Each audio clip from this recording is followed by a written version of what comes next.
all the congregation. And the Lord spoke to Moses and Aaron.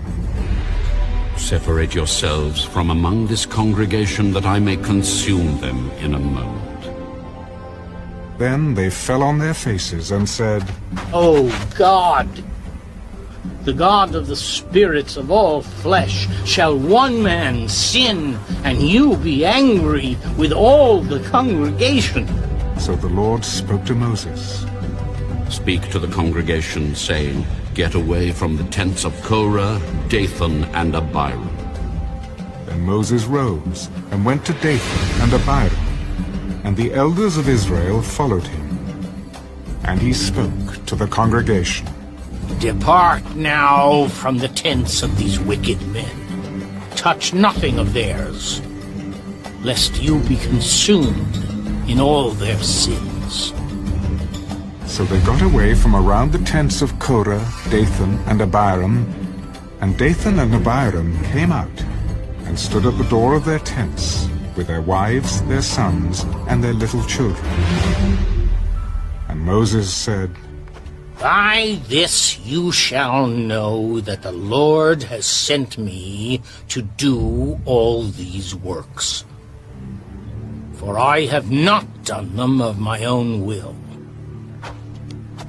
If these men die naturally like all men, or if they are visited by the common fate of all men, then the Lord has not sent me. But if the Lord creates a new thing, and the earth opens its mouth and swallows them up with all that belongs to them, and they go down alive into the pit, then you will understand that these men have rejected the Lord.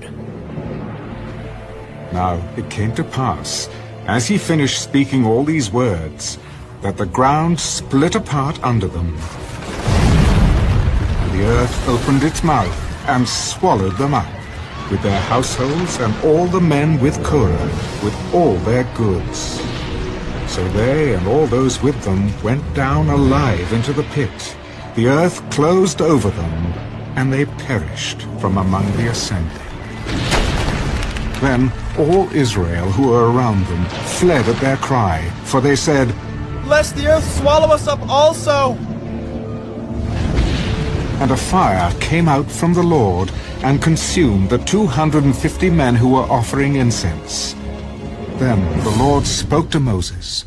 Tell Eleazar, the son of Aaron the priest, to pick up the censers out of the blaze, for they are holy, and scatter the fire some distance away. The censers of these men who sinned against their own souls, let them be made into hammered plates, as a covering for the altar. Because they presented them before the Lord, therefore they are holy, and they shall be a sign to the children of Israel. So Eleazar the priest took the bronze censers which those who were burned up had presented, and they were hammered out as a covering on the altar, to be a memorial to the children of Israel, that no outsider who is not a descendant of Aaron should come near to offer incense before the Lord, that he might not become like Korah and his companions, just as the Lord had said to him through Moses. On the next day, all the congregation of the children of Israel complained against Moses and Aaron.